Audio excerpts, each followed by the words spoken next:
I'm Chloe, 28 years old. My brother Blake just took a crowbar to my brand new $50,000 Audi Q5. The front windshield is spider-webbed, the hood has 3 massive dents, and both headlights are completely shattered.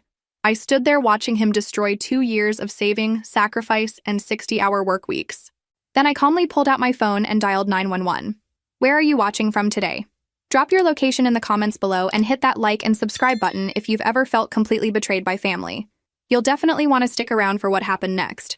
But let me back up and tell you how we got here, because this didn't start with a crowbar and my beautiful car in pieces. This started 3 years ago when I made the biggest mistake of my life, moving back home to help my parents after Dad's heart attack. I thought I was being the good daughter, the responsible one. I had no idea I was walking into a nightmare that would cost me everything I'd worked for. My parents, Richard and Susan Walker, had always favored Blake, but I told myself it was just because he was the baby, born when I was already 3. Blake could do no wrong in their eyes. When he got suspended from high school for drinking, they blamed peer pressure. When he crashed Dad's truck at 19, they said it was an accident. When he got fired from 3 jobs in 2 years, they insisted the employers were unreasonable. I, on the other hand, had been expected to excel at everything from the time I could walk. Straight A's weren't celebrated. They were the minimum requirement. My college scholarship wasn't an achievement. It was what any decent student should earn. When I landed my marketing position at a tech startup right after graduation, making more money than either of my parents ever had, they acted like I'd simply done what was expected. The contrast became even more obvious when I moved back home. I paid rent, bought groceries, helped with Dad's medical bills, and maintained the house. Blake lived rent-free, contributed nothing, and treated the place like his personal hotel. When he brought friends over for loud parties, I was told to be more understanding. When I asked for quiet during my work calls, I was being unreasonable. But I stayed. I stayed because Dad's health was fragile, because Mom seemed overwhelmed, and because some pathetic part of me still hoped that if I just tried hard enough, I could earn the same unconditional love they showered on Blake. That hope nearly destroyed me. The real turning point came last spring when Blake decided he wanted to go on a cross-country road trip with his unemployed friends. Not a problem in itself, except Blake expected our parents to fund it. When they couldn't afford the $5,000 he demanded, he threw what I can only describe as a tantrum. A 25-year-old man screaming at our 60-something parents about how they never supported his dreams. That's when he noticed my car. I'll never forget the look in Blake's eyes when he saw me pull into the driveway in my new Audi Q5. It was pure, undiluted envy mixed with something darker: entitlement. I'd been saving for that car for 2 years, working overtime, skipping vacations, eating ramen for lunch more days than I care to count. But to Blake, success was something that just happened to other people, something he deserved without effort. "Nice ride, sis," he said, running his fingers along the pristine silver paint. "Must be nice having all that money." The way he said it made my skin crawl. Not congratulations, not acknowledgement of my hard work, just resentment that I had something he wanted. Mom immediately jumped to his defense, as always. "Blake's just going through a difficult time," she explained, as if being unemployed by choice at 25 was some kind of medical condition. "The job market is so competitive these days." The job market wasn't Blake's problem. His complete lack of work ethic was. But pointing that out would make me the villain, as usual. Dad, still recovering from his heart attack, tried to play peacemaker. "Now, kids, we're all family here. We should support each other." Support. That was always the magic word in our house, but it only ever seemed to flow in one direction, toward Blake. When I needed support during my brutal finals week senior year, I was told to manage my stress better. When Blake needed support after getting evicted for not paying rent, the entire family mobilized to help him. The double standard was staggering, but I'd learned to live with it. What I hadn't expected was how the presence of my car would become a constant source of tension. Blake started making little comments every day. "Some people have all the luck," he'd mutter when I left for work. "Must be nice not having to worry about money," he'd say when I bought groceries. The passive aggression escalated when his road trip plans fell through due to lack of funds. Suddenly, every conversation became about how unfair life was, how some people got all the breaks while others struggled. He never said it directly, but the implication was clear. I should help him.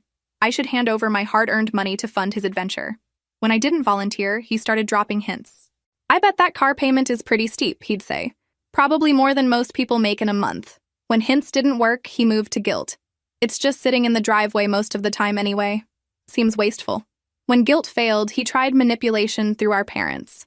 Chloe's always been selfish, he told Mom one evening, loud enough for me to hear from the kitchen. She's never cared about anyone but herself. This from the man who hadn't contributed a single dollar to household expenses in 3 years. Mom's response? She's just focused on her career, honey. Give her time. The gaslighting was incredible. I was selfish for not funding his vacation, but he wasn't selfish for expecting it. I was materialistic for buying a car with my own money, but he wasn't materialistic for wanting to take it. The mental gymnastics my family performed to justify Blake's behavior while criticizing mine would have been impressive if it weren't so devastating. But the real breaking point came when Blake started asking for the keys directly. The first time Blake asked to borrow my car, I was genuinely shocked. Not because he asked, I'd been expecting that, but because of how he asked. No explanation of where he was going, no mention of how long he'd need it, no acknowledgement that he was asking for a $50,000 favor. Just, hey, can I take your car tonight? Like he was asking to borrow a pen. I'm sorry, but no, I said, trying to keep my voice level. I need it for work tomorrow, and besides, you're not on my insurance. Both completely true statements.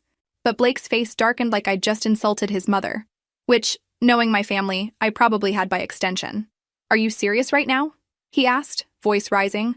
It's just for one night. I've got a date, and my car's making that noise again.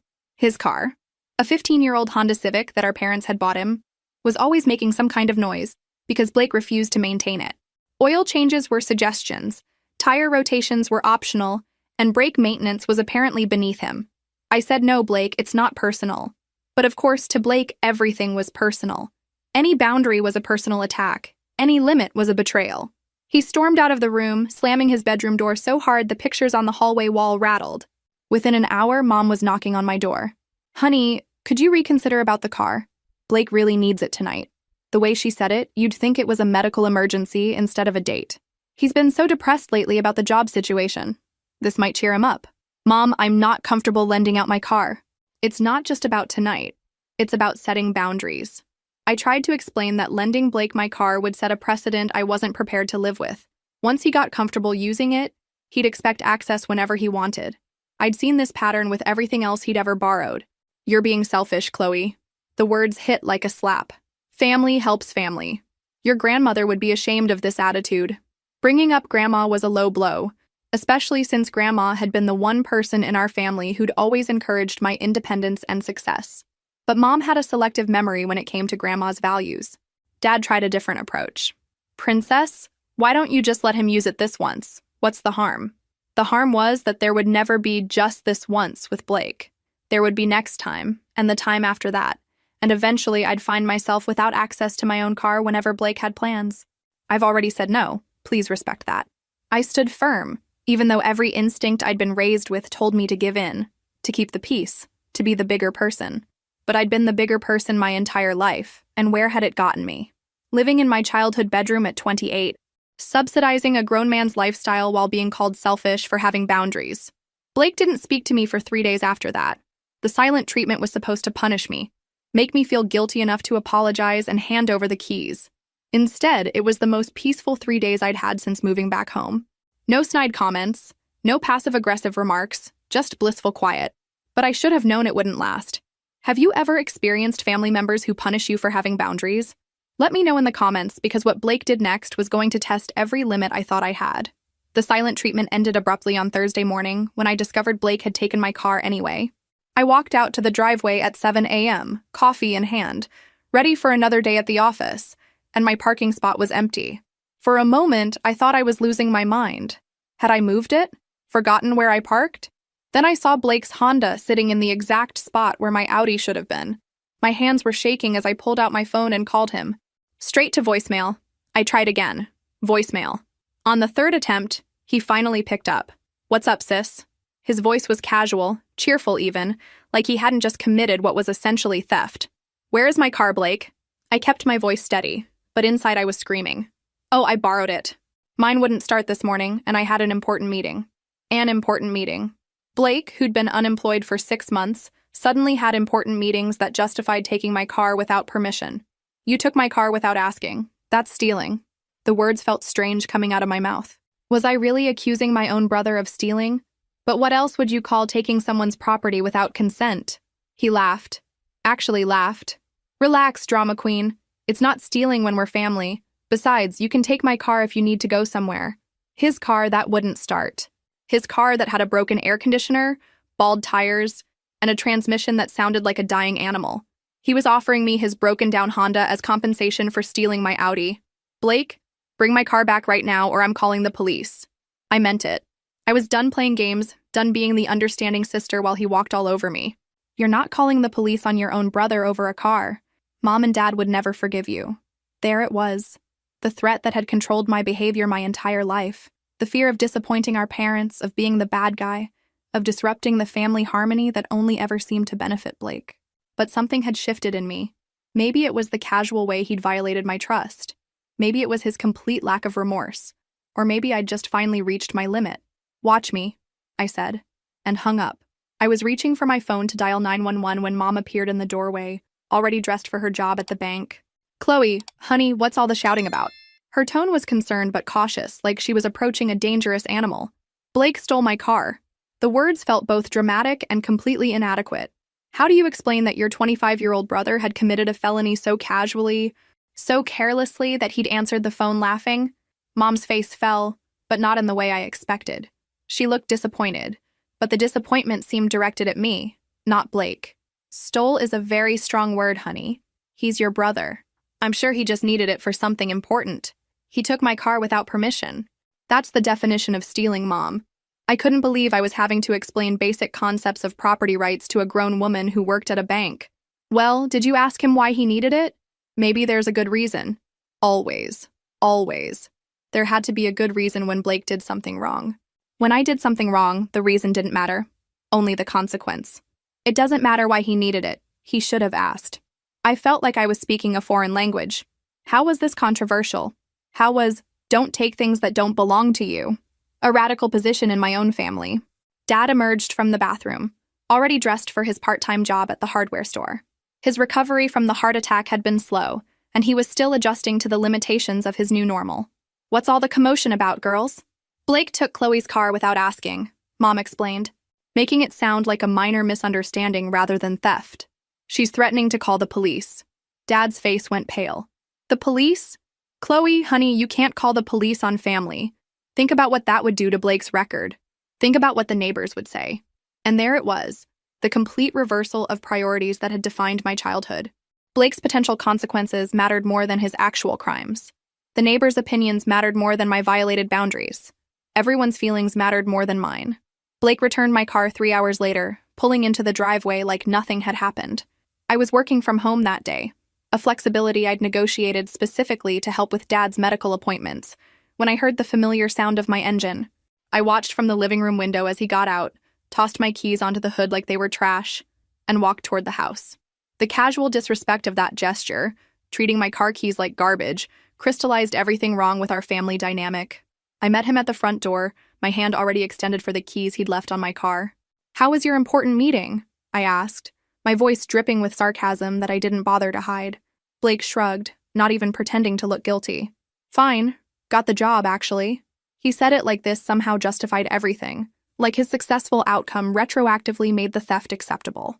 Good thing I had reliable transportation, or I might not have made it. The audacity was breathtaking.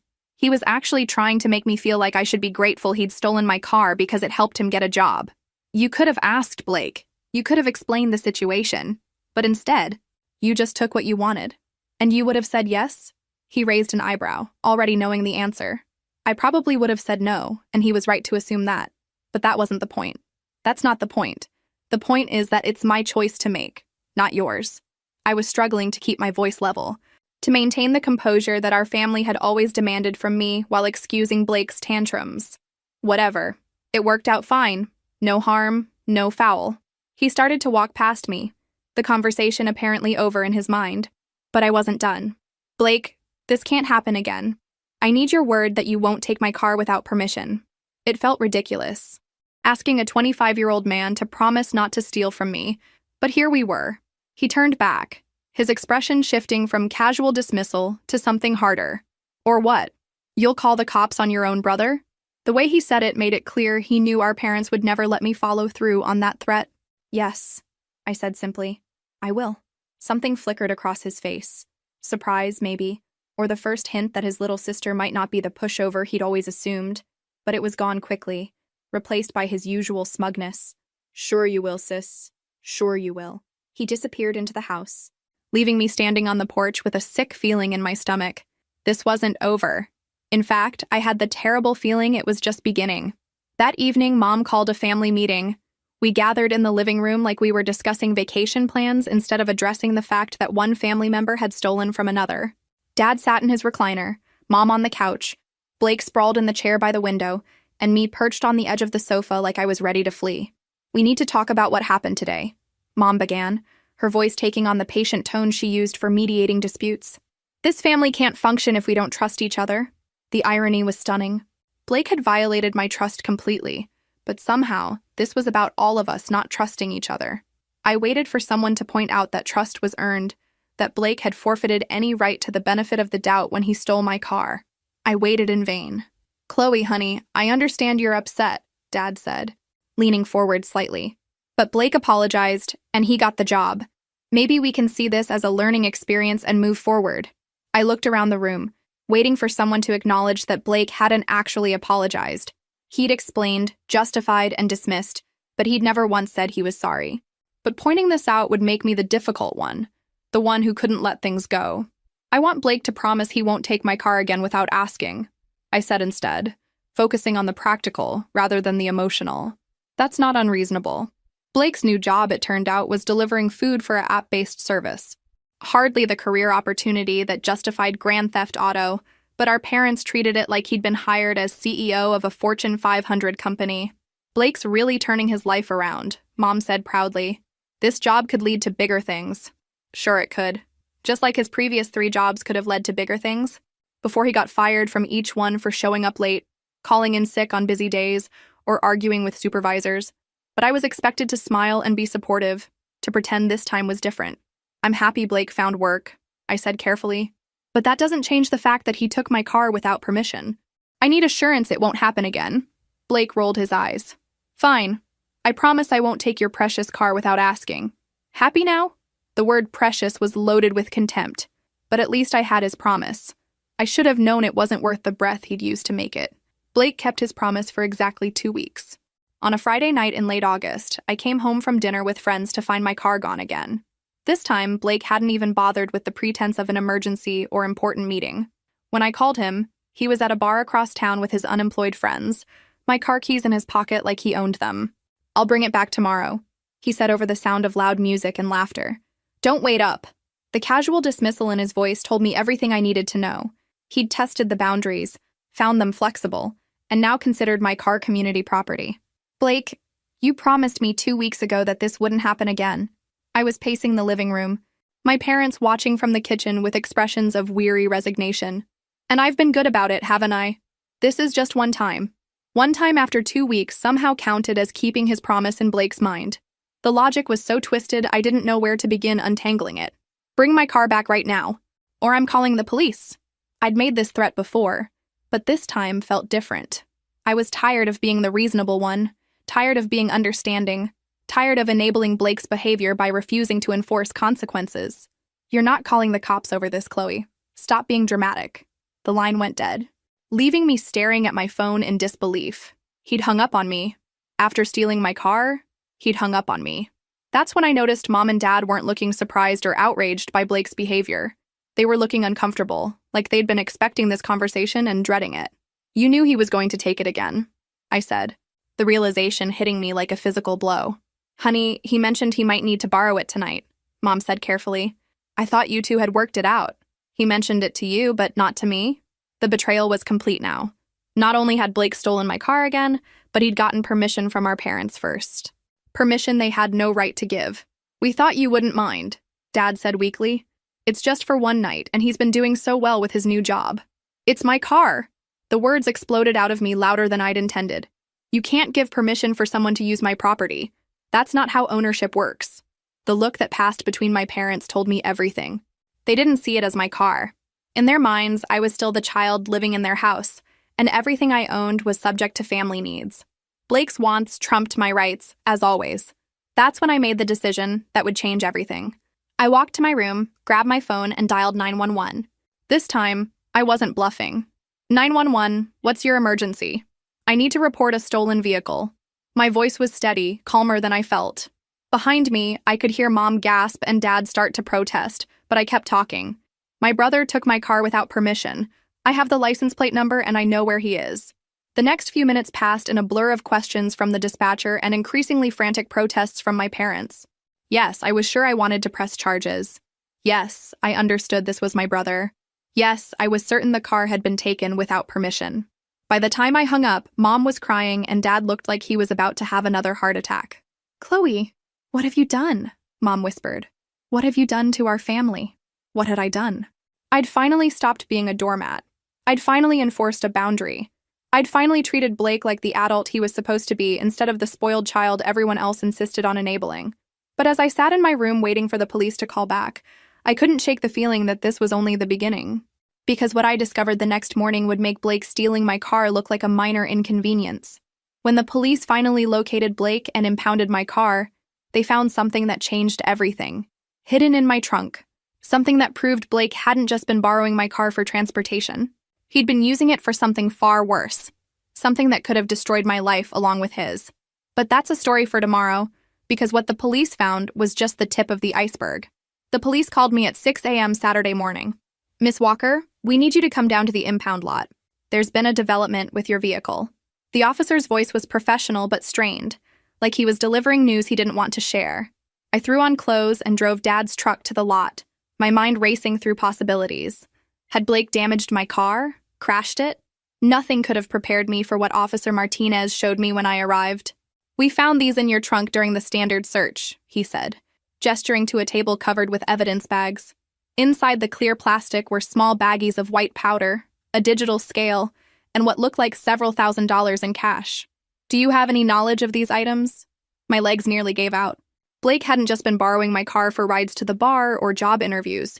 He'd been using it to deal drugs, storing his inventory in my trunk like his personal warehouse.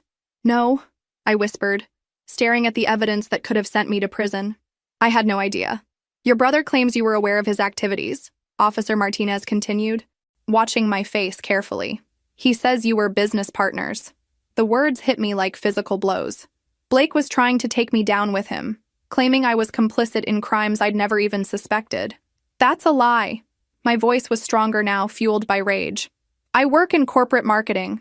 I've never touched drugs in my life. You can test me right now if you want." The officer nodded, clearly believing me, but the damage was already done in my mind. My own brother had tried to frame me for his crimes. "We'll need you to come in for questioning later today," Officer Martinez said gently, "just to get your statement on record. But based on the location where we arrested your brother and the circumstances, we don't believe you were involved."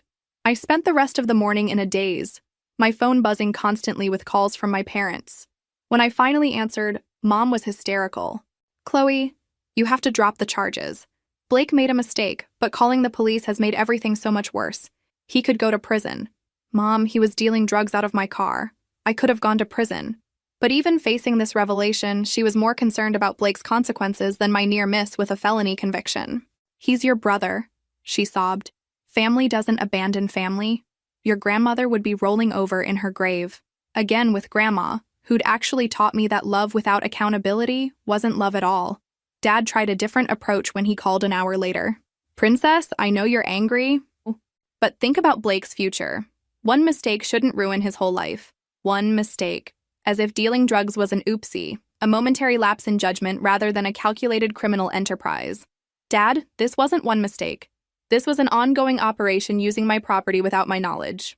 He tried to implicate me when he got caught. That's not a mistake. That's malicious. But logic bounced off my parents like water off a windshield. Their golden boy could do no wrong, even when caught red-handed. The questioning at the police station was straightforward. I explained the timeline of Blake taking my car, showed them bank records proving my legitimate income, and provided character references from my employer. Within 2 hours, they'd cleared me of any involvement and thanked me for my cooperation in building their case against Blake. But the real shock came when Detective Rodriguez pulled me aside afterward. "Miss Walker, your brother's case isn't just about simple possession. We've been tracking this distribution network for months. Your car was identified at multiple transaction locations. This is serious federal territory. Federal charges. Blake wasn't just facing a slap on the wrist for personal use. He was looking at years in prison for distribution across state lines. And he'd been doing it all with my car, making me an unwitting accomplice in a federal investigation. When I got home that evening, my parents were waiting with Blake's girlfriend, Jessica, and her parents. An intervention, apparently, to convince me to drop the charges and save the family. Because somehow, I was the one tearing the family apart by refusing to enable Blake's criminal behavior. "Chloe, please," Jessica begged, her eyes red from crying. "Blake made a mistake, but he loves you. He never meant for you to get involved." Never meant for me to get involved? He'd used my car as his drug mobile and tried to frame me when he got caught. If that wasn't involving me, I didn't know what was. What do you think will happen next? Will Chloe stand firm against the family pressure, or will she cave to their demands? Let me know your predictions in the comments below. The intervention lasted 3 hours and accomplished nothing except crystallizing my resolve. 6 adults sat in our living room, taking turns explaining why I should sacrifice my integrity to protect Blake from consequences he'd earned. The mental gymnastics were Olympic level. "Think about the family reputation," Jessica's mother pleaded. "What will people think when this gets out?" The family reputation. Blake had been dealing drugs for months, possibly years, but I was the one damaging our reputation by reporting it. "Blake's always looked up to you," Dad said, his voice heavy with disappointment. "You're supposed to be the responsible one, the one who protects the family. Protect the family by enabling criminal behavior and risking my own freedom." That was his definition of responsibility. "He's young," Mom added. "People make mistakes at his age. Don't ruin his life over this." Blake was 25, not 15. At his age, I'd been supporting myself, paying taxes, and building a career. But apparently, age was relative when it came to accountability. I listened to it all with growing amazement at their collective delusion. Not once did anyone express concern for what Blake's actions had put me through. Not once did anyone acknowledge that using my car for drug dealing was a massive violation of trust. Not once did anyone suggest that maybe, just maybe, Blake should face consequences for his choices. "I'm not dropping the charges," I said finally, cutting through Jessica's tearful monologue about Blake's good heart. "He committed serious crimes using my property. He tried to implicate me when he got caught. I will not protect him from the results of his own actions." The room erupted. Mom burst into fresh tears, Dad started pacing, and Jessica's parents began talking over each other about family loyalty and Christian forgiveness. Through it all, I sat calmly, watching the people who were supposed to love me try to convince me to sacrifice myself for someone who'd gladly thrown me under the bus. "You're being vindictive," Mom accused, her tears turning to anger. "This isn't about justice. This is about revenge. You've always been jealous of Blake. Jealous of Blake." The irony was staggering. I was jealous of a 25-year-old drug dealer who lived with his parents and had never held a job for more than 6 months. I was jealous of someone who'd just tried to frame me for federal crimes. The delusion was complete. "I'm done with this conversation," I announced, standing up. "Blake made his choices. Now he gets to live with them. I'm not responsible for protecting him from reality." I went to my room and started packing. If my family wanted to choose Blake over basic human decency, they could have him. I was done being the family scapegoat. Done being the responsible one who cleaned up everyone else's messes, done sacrificing my well-being for people who'd abandoned me the moment it became convenient. Within an hour, I'd packed everything that mattered into my car, the car that had been returned to me after the police finished processing it as evidence. The irony wasn't lost on me that Blake's criminal activities had finally freed me from the trap of family obligation. Mom knocked on my door as I was loading the last box. "Honey, where are you going? You can't just leave." I could hear the panic in her voice. Without me, who would pay the extra bills? Who would handle Dad's medical appointments? Who would be the responsible one while Blake worked through his difficult time in federal prison? "I'm going to live my own life," I told her. Not unkindly, but with finality. "You've made it clear that Blake's wants matter more than my rights. I'm not willing to live that way anymore." "But we're family," she protested, the magic word that had controlled my behavior for 28 years. "Family doesn't abandon family." "You're right," I agreed. Family doesn't abandon family, but they also don't enable criminal behavior. And they don't ask innocent members to take the fall for guilty ones. When you're ready to be actual family instead of Blake's enablers, you know where to find me. I hugged Dad goodbye. He looked shell-shocked by the evening's events, and drove away from the house that had never really felt like home. In my rearview mirror, I could see Mom standing in the doorway, probably wondering how her plan to guilt me into compliance had backfired so spectacularly.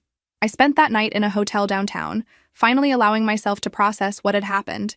Blake wasn't just irresponsible or immature. He was a criminal who'd been willing to destroy my life to save his own. My parents weren't just playing favorites. They were actively asking me to sacrifice my freedom and future for someone who saw me as expendable. The next morning brought a flurry of texts and missed calls from various family members. Blake's grandmother, his childhood friends, even his ex-girlfriend from high school. Everyone had apparently been recruited to convince me to do the right thing. The desperation was palpable, and it told me everything I needed to know about how serious Blake's legal situation really was. The most revealing message came from my cousin Sarah, Blake's age and his longtime defender. "Chloe, I can't believe you're doing this to Blake. He always said you were jealous of him, but I never thought you'd go this far. You're destroying him out of spite. Jealous." There was that word again. According to my family, my refusal to enable Blake's criminal behavior stemmed from jealousy rather than basic self-preservation. The narrative they'd constructed was remarkable in its complete disconnection from reality.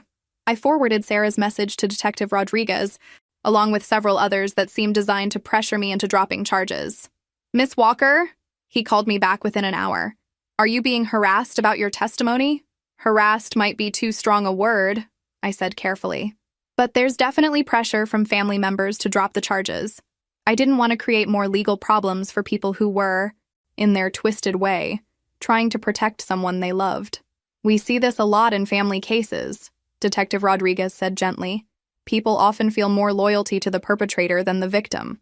Don't let them make you feel guilty for doing the right thing." The victim. It hit me that I was the victim in this situation, not Blake. I was the one whose property had been used for crimes. I was the one who'd been placed at risk of federal prosecution. I was the one whose trust had been shattered. But somehow, my family had made Blake the victim and me the villain. That afternoon, I got a call from an unknown number. "Chloe, it's Blake." His voice was smaller than I'd ever heard it. None of the usual swagger or entitlement. "Can we talk?" "I don't think that's a good idea, Blake. You should probably go through your lawyer." I wasn't trying to be cruel, but I also wasn't naive enough to think this was a genuine attempt at reconciliation. "Please, just 5 minutes. I need to explain." The desperation in his voice almost made me feel sorry for him. Almost. Then I remembered the drugs in my trunk and his attempt to implicate me, and the sympathy evaporated. "Explain what? That you used my car to deal drugs? That you tried to frame me when you got caught?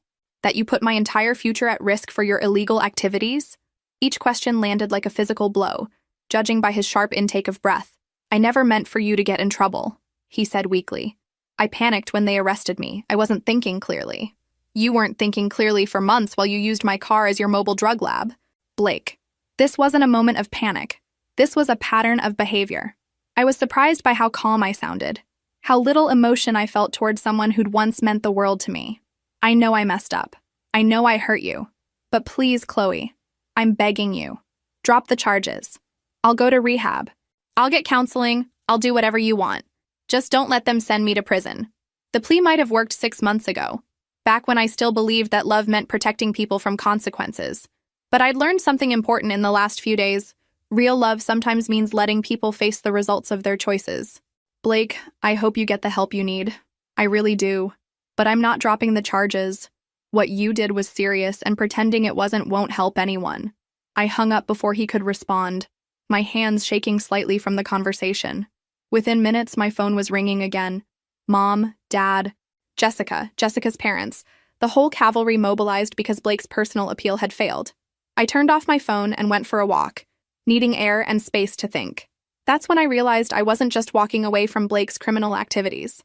I was walking away from 28 years of being the family's designated problem solver, the one who sacrificed her own needs for everyone else's comfort.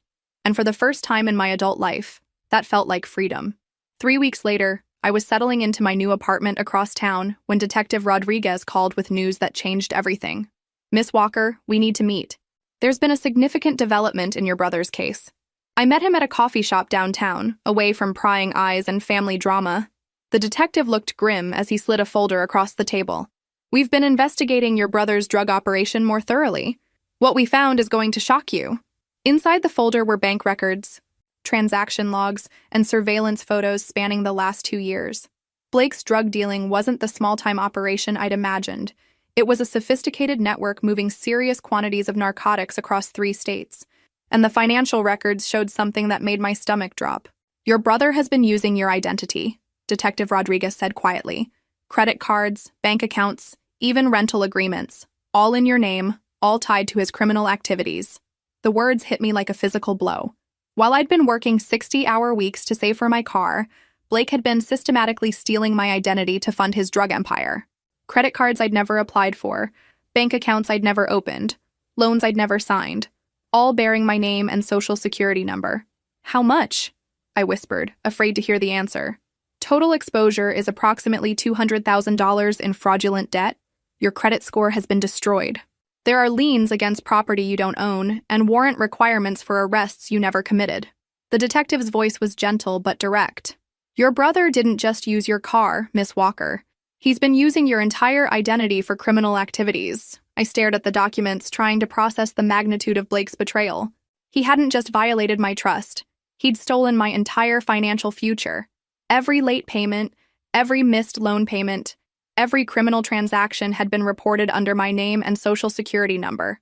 "The good news," Detective Rodriguez continued, "is that we can prove identity theft with these records.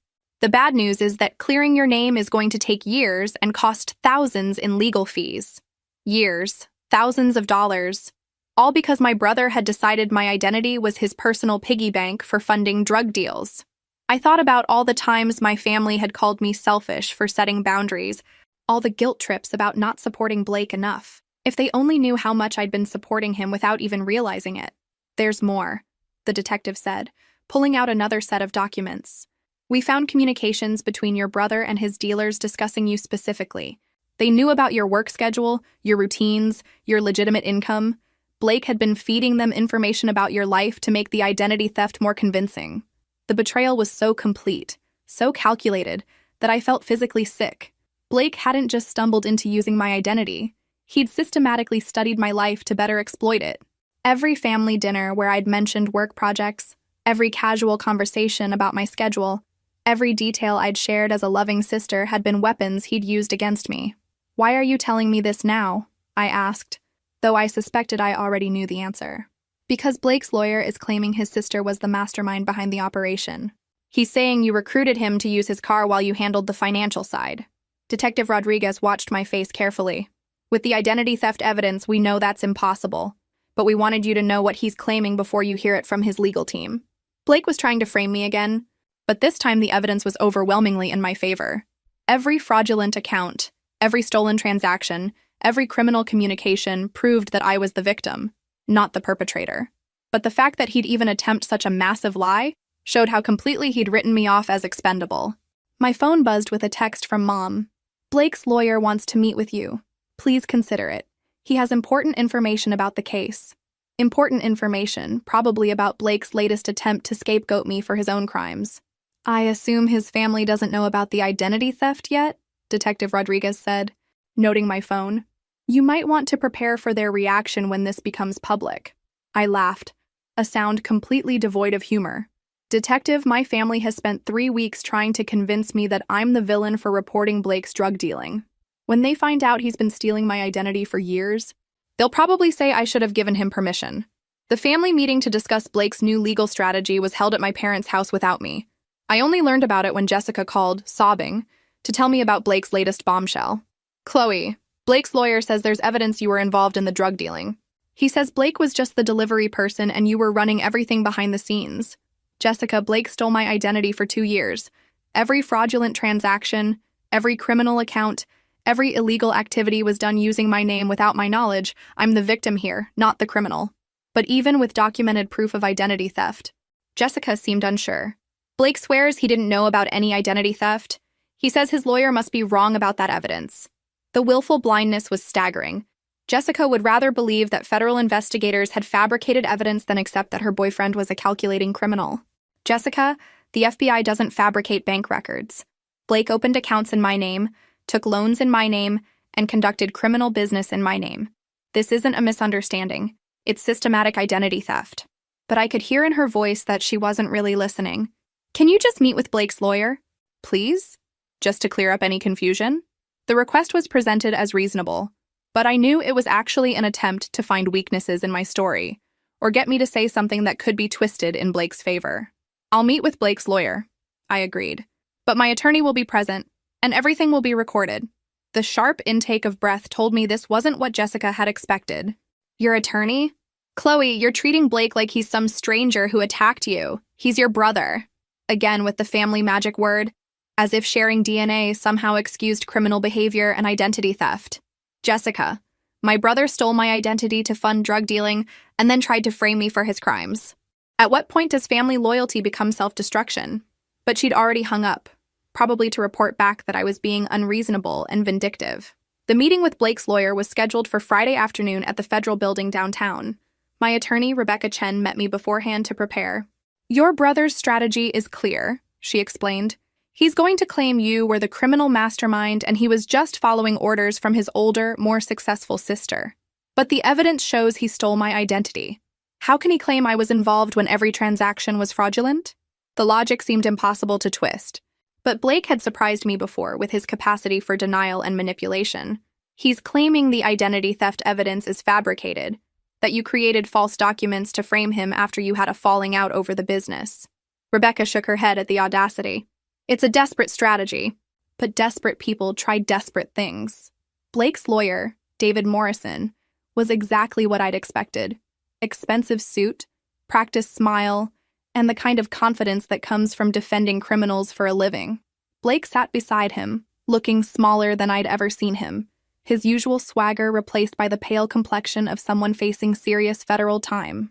Miss Walker, Morrison began, my client is prepared to testify that you initiated the drug distribution operation and recruited him as your delivery person. He's willing to cooperate fully with federal investigators about your role in this criminal enterprise. The accusation was so outrageous that I almost laughed. Mr. Morrison, your client stole my identity for 2 years to fund criminal activities. Every piece of evidence points to him as the perpetrator and me as the victim. This isn't a credible defense strategy, it's character assassination. Blake has provided detailed information about how you recruited him, how you managed the financial aspects, and how you used your legitimate job as cover for money laundering activities. Morrison slid a thick folder across the table. This is just a preliminary overview of his testimony. I glanced at the folder without opening it. Mr. Morrison, I assume you've reviewed the evidence showing that your client opened bank accounts in my name, applied for credit cards using my information, and conducted transactions using my stolen identity. How do you reconcile that with his claims? My client maintains that those accounts were opened at your direction, and that the identity theft allegations are fabricated. Morrison's confidence never wavered, even while making claims that contradicted documented evidence. Rebecca leaned forward. Mr. Morrison, are you seriously arguing that Miss Walker stole her own identity to frame your client? Because that's what you're describing. I'm arguing that Miss Walker created the appearance of identity theft to distance herself from criminal activities when the investigation got too close. Morrison looked directly at me. My client is prepared to testify that you taught him how to use false identification and conducted business under assumed names. The meeting continued for another hour, with Morrison presenting increasingly elaborate theories about my alleged criminal mastermind status. According to Blake's new version of events, I'd recruited him into drug dealing, managed all financial aspects, and created the identity theft evidence as an insurance policy in case we got caught. Blake himself never spoke during the meeting, avoiding eye contact while his lawyer painted me as a criminal genius who'd manipulated her innocent younger brother into a life of crime. The betrayal was so complete, so calculated, that I felt almost numb to it. As we left the building, Rebecca shook her head in amazement. In 20 years of criminal defense, I've never seen someone try to frame their own victim quite so blatantly. Your brother isn't just desperate, he's delusional if he thinks this strategy will work. But I knew Blake better than Rebecca did. This wasn't desperation or delusion. This was Blake doing what he'd always done. When consequences threatened, blame someone else. When accountability loomed, point fingers at anyone nearby. When reality became inconvenient, create a new version where he was the victim. The only difference now was that the stakes were federal prison instead of family disappointment. The trial lasted 6 weeks, and every day brought new revelations about the depth of Blake's criminal activities and the extent of his betrayal. The prosecution methodically dismantled his defense, presenting evidence that proved beyond doubt that I was the victim of systematic identity theft, not a criminal mastermind. Bank surveillance footage showed Blake alone opening accounts in my name. Digital forensics proved that all communications about criminal activities came from Blake's devices. Financial records demonstrated that he'd been stealing my identity for over 2 years, long before any alleged falling out between us. Most damaging of all was Blake's own text message history, recovered from his phone, showing conversations with dealers where he bragged about using his stupid sister's credit and identity because she never pays attention to her finances anyway. The jury read those messages, saw Blake's own words calling me stupid for trusting him, and understood exactly who the real victim was. My parents attended every day of the trial, sitting behind Blake in a show of support that made national news. "Family stands by drug dealer son, abandons victim daughter," read one particularly harsh headline. But even facing public scrutiny, they couldn't bring themselves to acknowledge Blake's guilt or my victimhood. The jury deliberated for less than 4 hours, guilty on all counts: drug distribution, identity theft, money laundering, and fraud. Blake showed no emotion as the verdict was read, but I saw Mom collapse in tears and Dad age 10 years in 10 seconds. They'd spent so much energy protecting Blake from consequences that they'd never prepared for the possibility that consequences might be unavoidable. Sentencing came 2 weeks later, 15 years in federal prison, with possibility of parole in 8. The judge was particularly harsh about the identity theft aspect, noting that Blake had systematically destroyed his sister's financial future to fund criminal activities, then attempted to frame her for his own crimes. As Blake was led away in handcuffs, he finally looked at me directly for the first time since the trial began. No remorse, no apology, just cold hatred for the sister who'd refused to take the fall for his crimes. In that moment, I realized that the brother I'd loved and protected had never really existed. The real Blake was a calculating criminal who'd seen me as nothing more than a convenient target. The years since have been about rebuilding everything Blake destroyed. My credit, my finances, my ability to trust people, all had to be painstakingly reconstructed from scratch. The identity theft recovery process took 3 years and cost nearly $50,000 in legal fees, but I eventually cleared my name completely.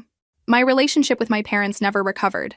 They moved to Florida shortly after Blake's sentencing, unable to face the neighbors who'd watched their golden boy get led away in handcuffs. We exchange Christmas cards now, stilted communications that carefully avoid mentioning Blake, or the trial, or the years of enabling that led to our family's destruction. I've built a new life that's entirely my own. New city, new job, new circle of friends who value honesty and accountability. I met David at a support group for identity theft victims, and we've been together for 2 years now. He understands the importance of trust because he's lived through betrayal too. Sometimes people ask if I regret calling the police on Blake, if I feel guilty about his prison sentence. The answer is always no. Blake made his choices, and protecting him from consequences would have enabled more victims and more crimes. Sometimes the most loving thing you can do is refuse to participate in someone's destruction of themselves and others. Blake will be eligible for parole next year. I won't be writing any letters of support or attending any hearings. That chapter of my life ended the day I chose my own well-being over family dysfunction. I learned that real family doesn't ask you to sacrifice yourself for their comfort, and real love doesn't require you to enable destructive behavior. My story isn't unique. Millions of people struggle with toxic family dynamics and the pressure to prioritize loyalty over safety. But I want everyone facing similar situations to know that you don't have to set yourself on fire to keep others warm. You don't have to sacrifice your integrity to maintain relationships that require you to abandon your principles. The most powerful thing I ever learned was that walking away from toxicity isn't giving up on family. It's finally choosing yourself. And sometimes, choosing yourself is the bravest thing you can do. If this story resonated with you, make sure to like and subscribe for more stories about overcoming family betrayal and building the life you deserve. Your support helps me continue sharing these difficult but important experiences, and remember, you're stronger than you know, and you deserve better than settling for people who see you as expendable. Thank you for listening to my story, and remember that healing is possible, boundaries are healthy, and choosing yourself isn't selfish, it's survival.